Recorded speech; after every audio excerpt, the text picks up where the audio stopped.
I'd like to dedicate this talk, for whatever my words are worth, to my dear departed friend, John Venari. I don't think that my words will have any great value for him in terms of any purgatory he might have to endure, but such is my offering today, and I miss him so much. I can tell you that we forged an even deeper friendship than we had ever had before when we both covered the so-called Synod on the Family together in Rome, and at that time there was no sign that he had a problem. And I think during those days that we spent together, we forged a bond that was deeper than ever before, a bond that I hope will endure until, please God, we meet again in the life to come. So I dedicate this talk to John. Now, the subject is what the relevance of Fatima is to us on the centenary of the apparitions. And I want to begin by talking about us, because the so-called mainstream Catholic press and the secular press alike would say that we're all a bunch of people who are obsessed with Fatima, which they tell us is merely a private revelation. You can take it or leave it, and why is this cultish group of people so obsessed with this private apparition? But when we think about what Our Lady had to say to the three seers, she essentially said, I'm making a request for the consecration of Russia, and if what I request is granted, there will be peace in the world, and souls will be saved, which is a reward of infinite worth. But if what I request is not granted, Russia will spread her errors throughout the world, raising up wars and persecutions of the Church. The Holy Father will have much to suffer, and various nations will be annihilated. Annihilated. But according to the forces of political correctness, both within and without the Church, this is just a private revelation. So Our Lady basically says to the seers, the world will be destroyed, but keep it to yourself. This is just between us. Well, that's nonsense. But Father Gruner was accused of being obsessed with the Fatima revelations, and so was John Venari, and so are we. We're all obsessed with Fatima. But there's another group that is obsessed with Fatima, the popes. And that's the focus of my talk today, because it is not Father Gruner or John Venari or me or the Fatima Center or any of us who have kept Fatima front and center in the life of the Church, but the popes. And I mean specifically, excepting John the 23rd, every single pope since the 1950s. Let's talk briefly about how the popes themselves seem to be obsessed with Fatima. We know that Venerable Pope Pius XII not only believed in Fatima, but told a group of pilgrims coming to Rome, and I quote, "The time for doubting Fatima is past. It is now time for action." And he took action. He had some bad information when he did so, but he took action in light of the message of Fatima. In 1942, we know that he consecrated the world, having been misinformed about the proper object of the consecration, and that 10 years later, in an apostolic letter, he consecrated the peoples of Russia, but only in a document. The public ceremony of the Pope conducted together with the bishops of the world, consecrating Russia by name to the Immaculate Heart, was not, despite his best efforts, conducted during his pontificate. But Sister Lucy was assured after the 1942 ceremony that it would lessen the tribulations of the world during the war, which was then in progress, and the war did end. And there was a period of peace following the war, at least external social peace, an absence of armed conflict. But not the conversion of Russia, Our Lady said. That would not happen unless and until the thing that she had requested, the consecration of Russia by name to her Immaculate Heart, by the Pope, together with the bishops, were conducted. It hasn't been done yet. But what did Pius XII say about what was going to happen in the Church in light of the message of Fatima? And he said this when he was still Secretary of State under Pius XI. I've quoted it before. It's worth remembering today. And he said, I am worried by the Blessed Virgin's messages to Lucy of Fatima. This persistence of Mary about the dangers which menace the Church is a divine warning against the suicide of altering the faith in her liturgy, her theology, and her soul. A day will come when the civilized world will deny its God, when the church will doubt, as Peter doubted. She will be tempted to believe that man has become God. In our churches, Christians will search in vain for the red lamp where God awaits them. Like Mary Magdalene weeping before the empty tomb, they will ask, where have they taken him? And how many of you have seen churches where the sanctuary lamp has disappeared? And you ask precisely that question, where have they put our Lord? Now, the last four popes, Paul VI, John Paul II, Benedict the 16th, and Francis, regarding whom I have some news flashes for you, up to the date, up to the minute coverage, that's what you're getting, from the Fatima Center. The last four popes have all made pilgrimages to Fatima. They're obsessed with Fatima. They keep going there and venerating Our Lady of Fatima, this private revelation that we can take or leave, which somehow the popes can never leave. They have to keep bringing it up and bringing it to the center of the life of the church. You can't hear me in the front row? Can everybody hear me? All right. Somebody can't hear me. Oh, okay, great. No problem. Now, let's start with Paul VI. We know he made a pilgrimage to Fatima in 1967. And during this pilgrimage, he said things which are thematic of these papal visits to Fatima, the visits that never seem to end. Pope after pope goes there.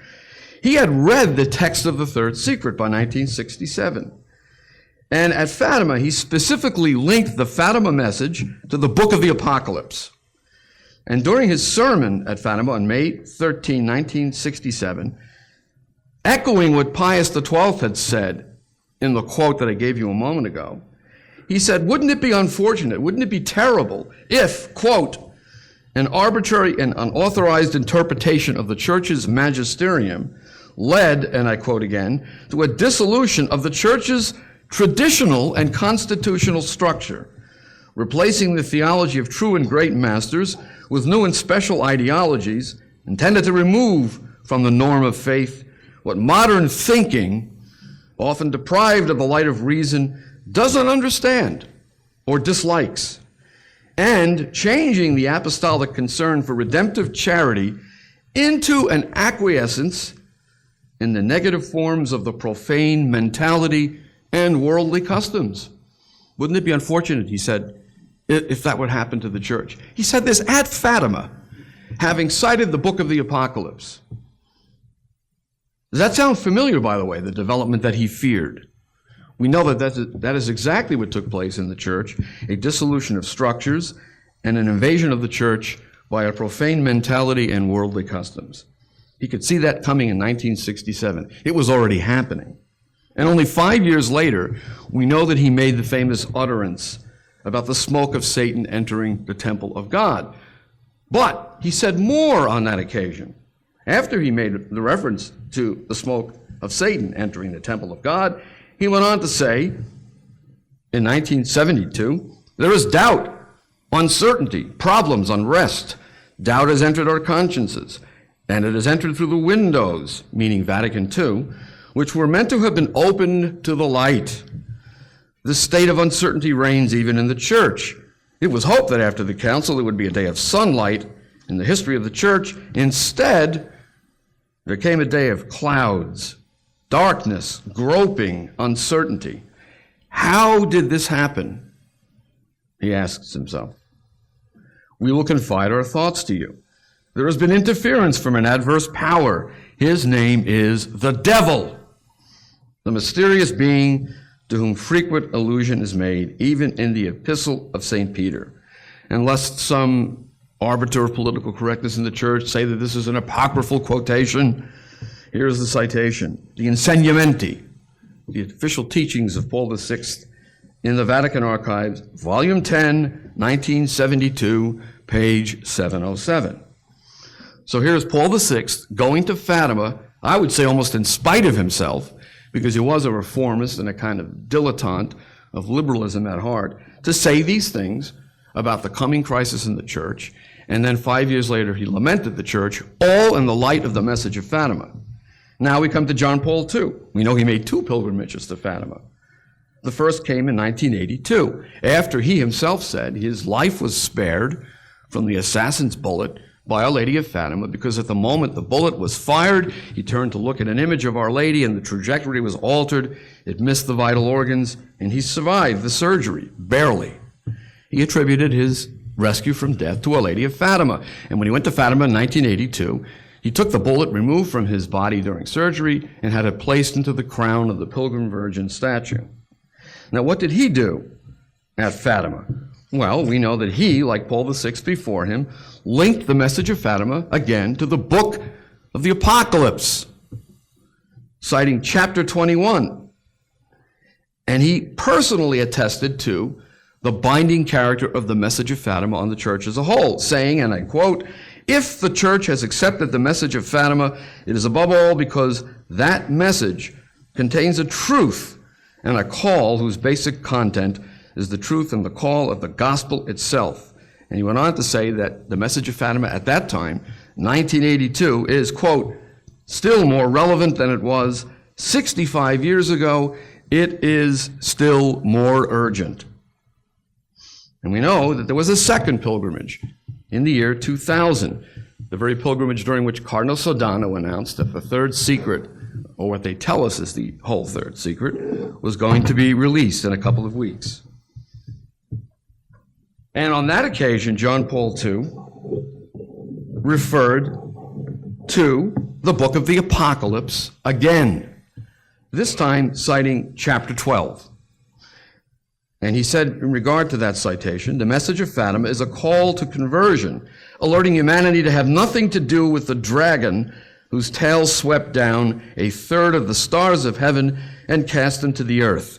The Fatima Center, in many articles written by Father Gruner and others, has reminded people that the traditional interpretation of that passage refers to the tail of the dragon sweeping consecrated souls into corruption. They fall from their exalted state. John Paul II made that link to the message of Fatima. Between that and the book of the Apocalypse, the fall of consecrated souls in the year 2000, at the very moment the so-called pedophile scandal was about to erupt in the church. And it did erupt. I was there to cover it myself at the so-called pedophile summit, that mockery of an event.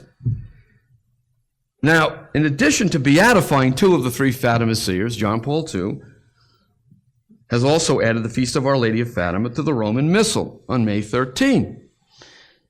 That's well nigh an infallible declaration by the Pope, imposing a universal discipline on the Church, the observation of a feast day, respecting the validity of the message of Fatima.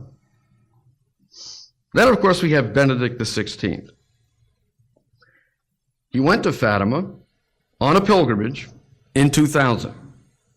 And we know that at the Fatima shrine itself, he eliminated any pretense, the pretense that had been fostered by Cardinal Sodano and his successor, Cardinal Bertone, that the message of Fatima belongs to the past, that it relates to 20th century events alone. He said at Fatima, at the Fatima shrine, he deceives himself who thinks that the prophetic mission of Fatima is completed. In the Italian, he says, si illuderebbe che pensasse. He deceives himself who thinks. The English translation conveniently changes that to we would be mistaken. That's not what he said in the original Italian. He said he deceives himself. It is a deception, not a mistake, to think and to say, as Cardinal Sodano was saying at the time, and Cardinal Bertone, his successor, would later say, that the message of Fatima is a thing of the past, and now it's reduced to prayer and penance. No, not at all, said Benedict. And at the Fatima shrine, he referred to the triumph of the Immaculate Heart as an event we had not yet seen. Speaking at the Fatima shrine, he said, in 7 years, you will return here today, it happened today with Francis, to celebrate the centenary of the first visit made by the Lady come from heaven, the teacher who introduced the little seers to a deep knowledge of the love of the Blessed Trinity.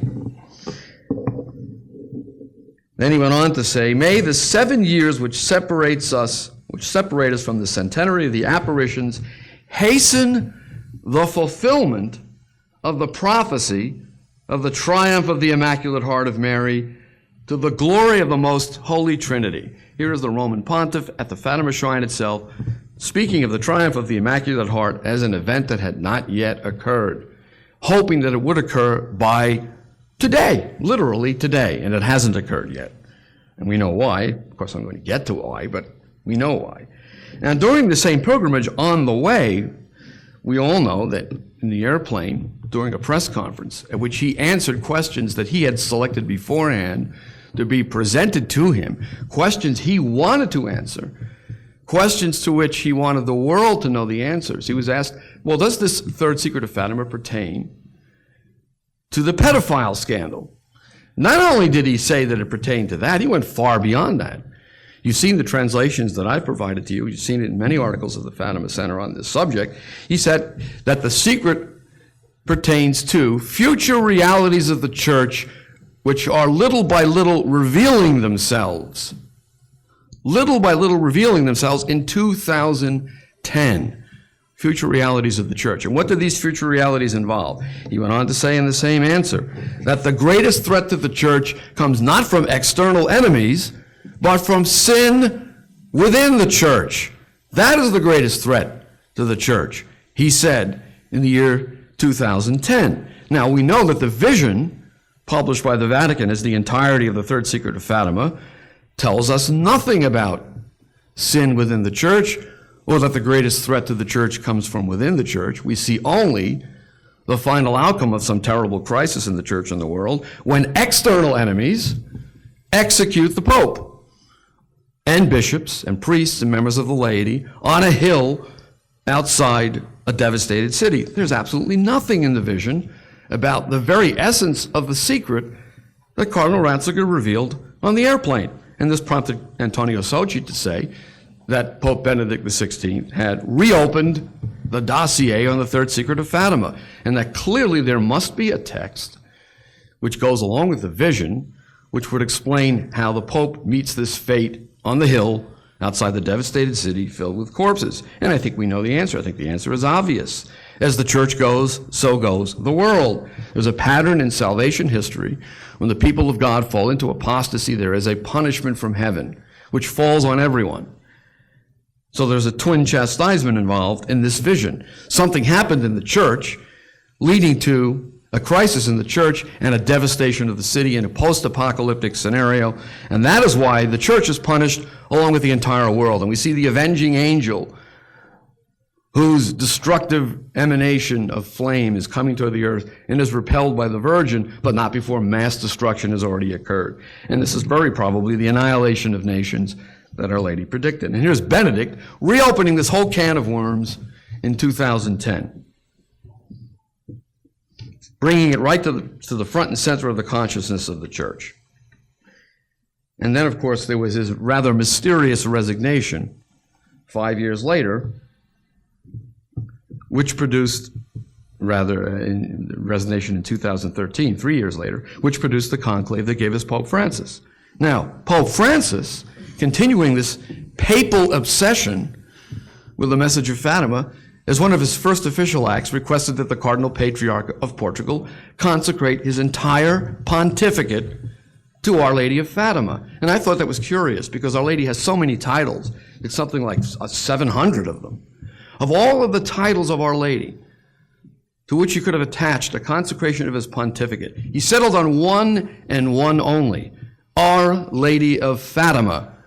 Once again, keeping Fatima, nearly 100 years after the apparitions, front and center in the life of the church. And the Cardinal Patriarch of Portugal did consecrate his pontificate to Our Lady of Fatima. And despite all of the problems we are witnessing during this pontificate, we have to believe that that consecration will have some good effect. Perhaps not on this pontificate, but on some outcome proceeding from it. Now, we know that during the pontificate of Pope Francis, a synod on the family has led to an unprecedented state of confusion and division in the church on a fundamental question of morality. Whether those who are living in so-called second marriages, which our Lord said are adultery without exception, can receive Holy Communion. And we know that John Paul II and Benedict the 16th in line with the church's constant teaching and discipline for 2,000 years, insisted that it is intrinsically impossible for people living in a condition that our Lord called adultery to be admitted to Holy Communion unless they repent of their adultery and cease those relations. And if they must, for the sake of children or some other compelling reason, continue to live under the same roof, it must be on the basis of being brother and sister, abstaining from the adulterous relations. And we know now that in diocese after diocese, that teaching is being overthrown.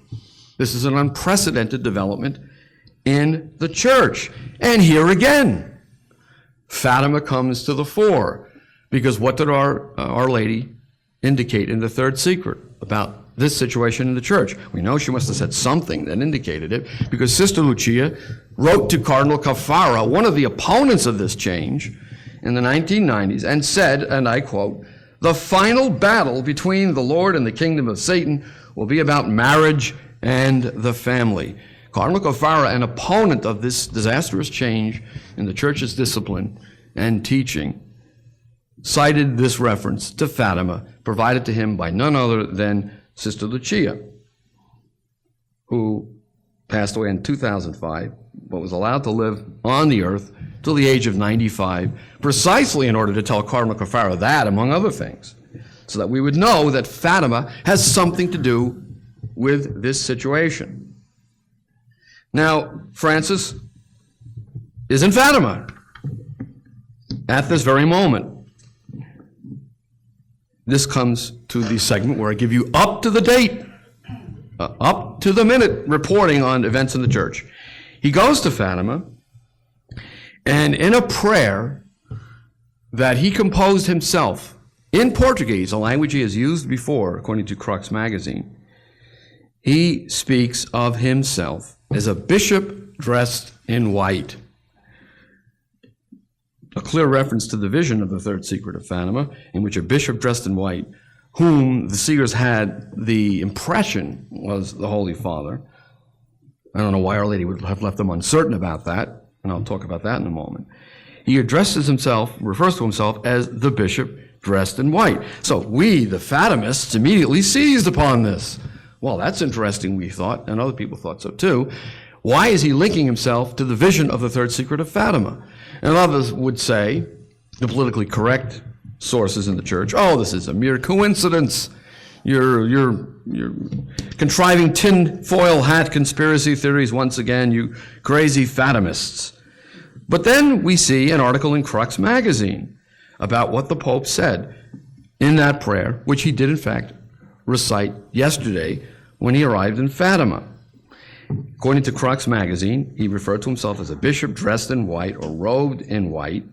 And according to the Crux magazine article, and this is a left-of-center publication, this is perhaps a reference to the third part of the Fatima secret. So even Crux magazine recognizes what's going on here. This can't be a coincidence. When he refers to himself as a bishop robed in white, he links it to the baptismal gowns of people who are robed in white at the time of their baptism. But what does that have to do with Fatima? Why would he refer to people robed in baptismal white in order to refer to himself as a bishop robed in white? It has no real relation to the Fatima event. It seems to have been a setup for the reference to himself as a bishop robed in white. And now Crux magazine admits this is perhaps a reference to the third part of the Fatima secret. And then Crux magazine goes on to say, although the Vatican has long said this part of the secret, which speaks of a bishop dressed in white, who, while making his way amid the corpses of victims, falls to the ground apparently dead under a burst of gunfire, spoke of John Paul II and the assassination attempt, there are pockets of Catholics who contend this version. We're one of these pockets of Catholics who contend this version. Why? Because we're afflicted by something called common sense. Okay, let's think about this. I've been over the proofs for the existence of another text over and over again in talks that I've given. I've written a whole book on the subject. But for me, it comes down to one thing. We have no interpretation of the vision of the bishop dressed in white from the only one who could give it to us, the Mother of God. Yes, according to the Vatican, there's no interpretation. So we have to rely on Cardinal Sodano's opinion that a pope escaping death at the hands of a lone assassin means a pope being assassinated outside a hill where there's a devastated city filled with bodies. A completely preposterous interpretation. But even more laughably, at the same press conference, when Cardinal Sodano introduced this so-called interpretation, Cardinal Ratzinger said, "It is not the intention of the Church to impose a single interpretation of this vision." So the Church has no intention of telling us to embrace Cardinal Sodano's ridiculous interpretation. And yet, a ridiculous interpretation is the only thing the Vatican will offer us on the significance of this vision, this post-apocalyptic scenario in which a pope is executed on what it would appear to me to be one of the hills outside a devastated city of Rome, which, by the way, the Muslims have threatened to destroy, to occupy, raising the flag of ISIS on the obelisk in St. Peter's Square. So the mere fact, that fact alone, that we have no idea what this vision means, and that the Vatican will not tell us what it means, indicates that the Virgin alone must have explained it in a text we have yet to see. Now, moving on from that fact, Francis gave a homily at the Fatima Shrine. Today, up to the minute, coverage for you, when he canonized Jacinta and Francisco. And the homily refers to the book of the Apocalypse. Chapter 12, verse 1, the same verse to which John Paul II referred, the same verse to which Paul VI referred. And we know that that verse relates to the woman clothed with the sun, which is Our Lady, who gives birth to the Redeemer, who contends with the devil, and in the end crushes the devil's head. What did Sister Lucia say to Cardinal Ferrara about the final battle over marriage and family? She went on in the same letter to say, "But do not worry, because Our Lady has already crushed the serpent's head." So this crisis that Francis has unleashed upon the Church implicates Book 12 of the Apocalypse, the crisis of marriage and family that we're witnessing now. And we are assured by Scripture itself, and by Our Lady, because she speaks of the triumph of the Immaculate Heart, that the serpent's head will be crushed, and this crisis, along with all the other problems we're seeing today, will be resolved when we finally do what we're told to do. But this sermon is interesting in that it is a typical combination of really fine Catholic piety and the strange notions of the current occupant of the chair of Peter. In this sermon, he speaks of the book of the Apocalypse. He speaks of Mary as our mother. But then he goes on to say that he implores her help, not for the conversion of Russia, not for the spiritual conversion of the world, but for the disabled, the prisoners, and the unemployed, the poor and the abandoned. Well, these are noble causes, but they're social justice causes. Our Lady's primary objective in coming to earth was to seek the conversion of Russia and the triumph of her Immaculate Heart, the establishment in the world of devotion to her Immaculate Heart, which is a specifically Catholic devotion, and basically a triumph for the Pope in the name of God as the Vicar of Christ and for the Church. That is not the message we received at Fatima, although we must thank the Pope and thank God for the canonization of Jacinta and Francisco.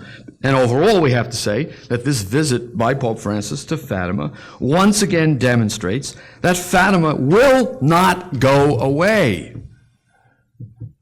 Why? Why will it not go away? Why are the popes insistent upon the continuing promotion of this message? Not only promoting it, linking it to the Apocalypse, canonizing two of the seers, enshrining it in the life of the Church, making personal pilgrimages there, and basically obsessing over it. Why? The answer is clear. Our mother, the mother of God and the mother of all of humanity, as our Lord told St. John at the foot of the cross, has a message for us. And she will not let the Church forget the message. And even popes of a reformist mentality, such as Paul VI, and we have to say John Paul II, in spite of all the good things he said, in comparison certainly to what we're seeing now, and even Francis, all of them, almost in spite of themselves, are drawn to Fatima to keep this message alive in the memory of the Church. She will not let the Church forget it. That's the answer to the question. But there's another question. Why? Why will she not let the Church forget it? One reason and one reason only. Russia must convert. Because Russia is at the center of the crisis in the world. The geopolitical crisis, worldwide, and even in local politics in the United States following the election of Donald Trump. And will you indulge me, please, if I do a little side trip into local politics here in America? When will this nonsensical Russia investigation come to an end? The investigation in search of something to investigate. I have never seen anything like it, this fixation on Russia. On and on and on it goes. This is the longest fake news story in the history of the fake news media. It just won't go away. It's like a giant hot air balloon filled with hot air, and they keep pumping more hot air into it. And more money and more investigative committees. They're investigating nothing. There's nothing there. Forgive my digression into politics, but Russia is at the center of the geopolitical situation as well. We see it now. We see it now in relations with China and Korea, and Russia is part of the axis of world problems and critical world relations. We seem to be pushing ourselves with these warmongering fools in Congress to the brink of war with Russia. And yet we have seen some amazing developments in Russia. What has happened in Russia? I haven't written on Russia in quite a while in my column on Fatima Perspectives. Why? Because before, immediately after the consecration ceremonies, the most recent of which I believe was in 2000, when everyone in the world, everything in the world but Fatima was consecrated, we've seen some benefit, I think. Just as the consecration of the world by Pius XII led to the spiritual gift of an end to the Second World War, but not the conversion of Russia, so we are seeing developments in Russia which I believe are proximate to a preparation for the consecration that will be done, finally, by some pope, maybe even this pope. He has a capacity for surprising us. He's still not gone yet from Fatima. Maybe he'll do a quick consecration at the airport. It will happen. But in the meantime, we've had these partial ceremonies. I think Mark Fellows said it. It's as if they're saying that a series of doubles equals a home run. Okay, it's not a home run, but it's a double. So we're getting some benefits, and some amazing things are happening in Russia. Now, I don't know Vladimir Putin's motives for this spiritual revival. I don't know whether he's legitimately undergone a religious conversion to Russian Orthodoxy, or whether he's just instrumentalizing the Orthodox Church for nationalist purposes. But I do know that there are some promising developments in Russia. Abortion is still legal in Russia. There's no way you could say that nation is converted. But you can see a movement which is absolutely contrary to the secularizing behemoth that is devouring the rest of the world. Perhaps the most positive development was a decision by the Russian court that the Jehovah's Witnesses pose a threat to public order. Excellent. In that regard, I recall a Supreme Court decision in Cantwell versus Connecticut. Cantwell involved Jehovah's Witnesses who were going into Christian neighborhoods with a phonograph player. They were playing phonograph records with speakers, one of those big old speakers. Remember those big ones? And they were blasting their Jehovah's Witness messages in a Catholic neighborhood, and they were arrested for disturbing the peace. And the Supreme Court said, no, you can't do that. They have the First Amendment right to broadcast their propaganda in Christian neighborhoods. Well, Russia has reversed that trend, which is a trend that's been going on for some 250 years, as you'll see if you read my book, Liberty, the God That Failed, available at Amazon.com.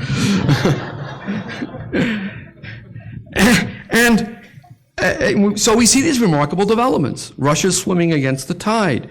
And Trump seemed sympathetic to Russia during the campaign, which drove the world hegemon insane. They want war with Russia. They don't want peace with Russia, because Russia is a representation of everything they hate, a restoration of something resembling Christian order. Granted, it's Russian Orthodoxy. It's not what Our Lady wants for Russia, but it could presage, it could be a preparation for the ultimate conversion of Russia. I don't think we can just dismiss it. I think there are supernatural forces at work in Russia today as a result of these aborted attempts to consecrate Russia.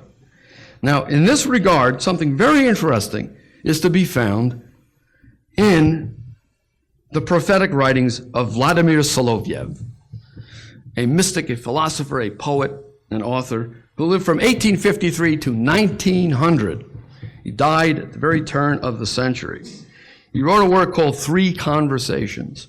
Soloviev was known as the Cardinal Newman of Russia.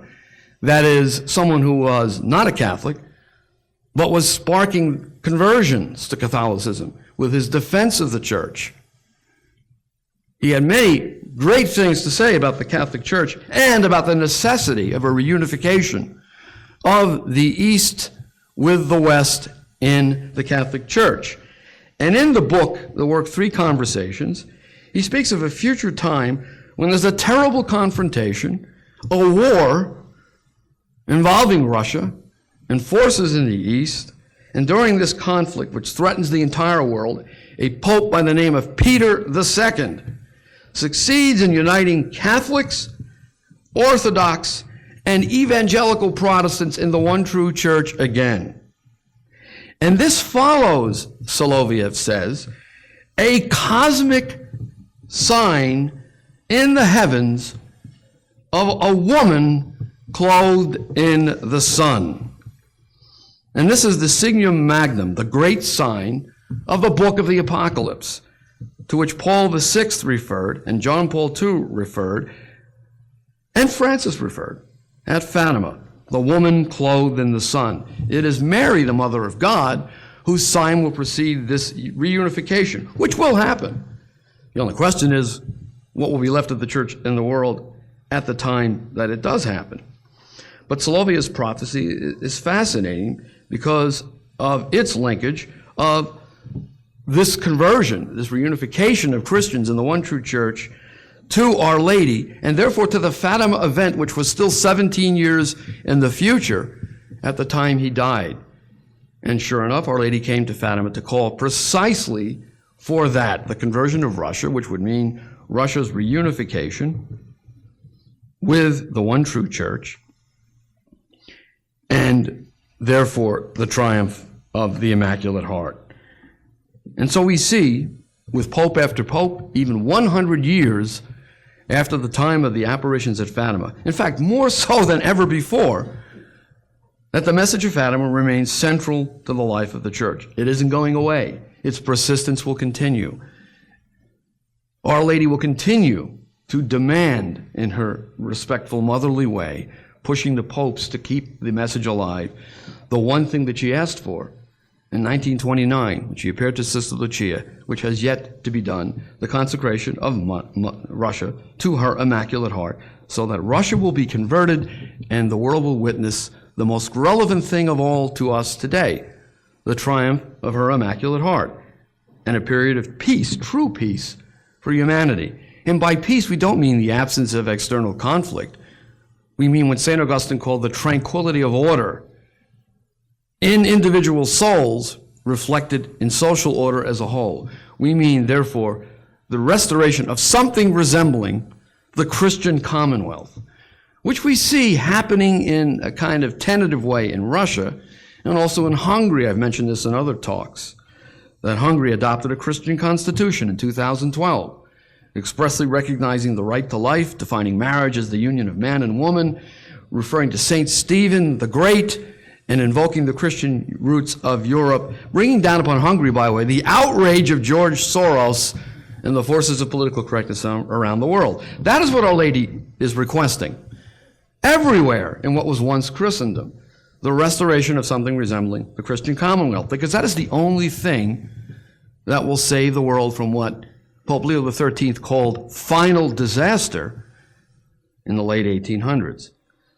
And so we can see that everything continues to center around the Mother of God as the mother of all humanity, and that the fate of the world itself, therefore, continues to center around the message of Fatima.